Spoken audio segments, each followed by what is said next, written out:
Rais wa Jamhuri ya Muungano wa Tanzania Dr. Samia Suluhu Hassan amesema serikali itaendeleza maridhiano ya kisiasa kuelekea maboresho ya katiba kwa kuzingatia sheria, kanuni na taratibu za nchi. Rais Samia amesema hayo leo Julai 30, 2026 alipokutana na viongozi wa vyama 18 vya siasa Ikulu Dar es Salaam, ambapo walijadili masuala mbalimbali ikiwemo maridhiano, mageuzi ya kisiasa, uchumi, huduma za kijamii, ajira, uwekezaji na ulinzi wa amani.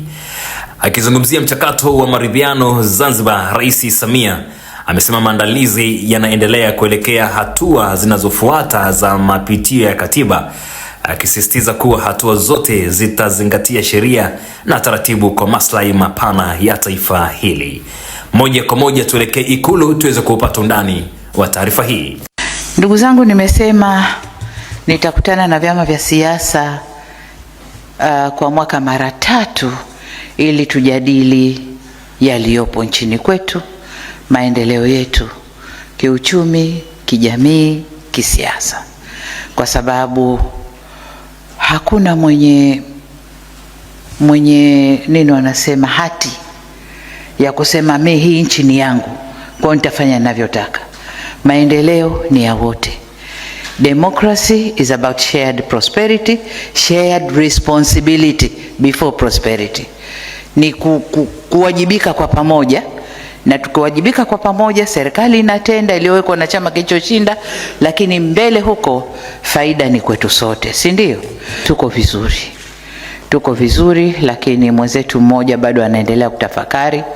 Tunaendelea kupokea misukumo yake, conditions zake, matakwa yake, tunaendelea.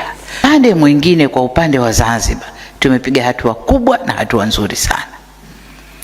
Ule sitofahamu ambayo ilikuwepo, wakubwa wetu, marais wastaafu wametusaidia kuendesha mazungumzo mpaka tumefikia pahali tumekubaliana, na kama mlivyoona tulisaini. Kazi kubwa iliyoko mbele yetu sasa kuzungumza na kutekeleza yale ambayo yamo katika tulioyasaini.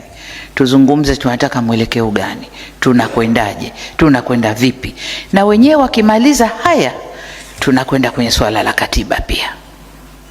Tunakwenda kwenye suala marekebisho ya katiba ya Zanzibar kutokana na mambo walioyazungumza. Na kwa upande wetu tukimaliza tume hii ya nani ni nani, na hatusubiri kumaliza, tayari nadhani tutakuja kwenu.